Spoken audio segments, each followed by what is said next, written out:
Shri Venkateswara Balaji temple and cultural centre ఆధ్వర్యంలో Europe ఖండంలోని మొదటిసారిగా థేమ్స్ నదిపై బ్రే మైదన్ హెడ్ దగ్గర భక్తి శ్రద్ధలతో తెప్పోత్సవం నిర్వహించారు.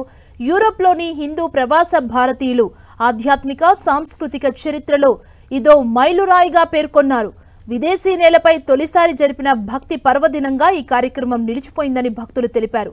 తెప్పోత్సవం సందర్భంగా సుందరంగా అలంకరించిన తెప్పపై శ్రీదేవి భూదేవి సమేత శ్రీ వెంకటేశ్వర స్వామి గోవింద గోవింద నామస్మరణ మధ్య థేమ్స్ నదిలో విహరించారు. భక్తుల సంఖ్యను దృష్టిలో ఉంచుకొని 2 విడతలుగా సాగిన ఈ భక్తి నౌక యాత్ర బ్రిటిష్ వాతావరణంలో దక్షిణ భారతీయ ఆలయాల అనుభూతిని అందించిందని భక్తులు తెలిపారు. వేద పారాయణం, భజనలు, సామూహిక అర్చనలతో ఆధ్యాత్మిక ఉత్సాహంతో నిండిన కార్యక్రమానికి వందలాది మంది భక్తులు పాల్గొన్నారు.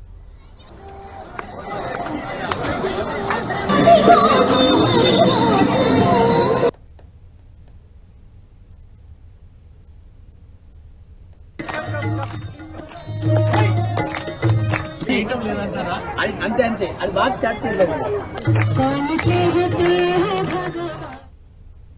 స్వామి పుష్కరిణిలో చూస్తాం, మనం తర్వాత కృష్ణాలో చూస్తాం, గోదావరిలో చూస్తాం, గౌతమిలో చూస్తాం. ఇప్పుడు మనం థేమ్స్ లో కూడా చూస్తున్నాం మన వాళ్ళందరూ.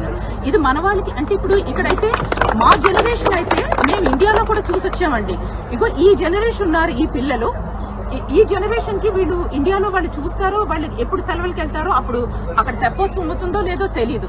సో అందుకని ఇలాంటి వాళ్ళందరికీ మనకి ఇలాంటి ఫెస్టివల్స్, వేడుకలు, మనకి ఇలాంటి ఈవెంట్స్, మనకి ఇలాంటివన్నీ జరుగుతాయని చెప్పేసి మన అదే ఆశతోనే మనం ఈ గడి ఇది చేసాము, ఈ తెప్పోత్సవం నడుపు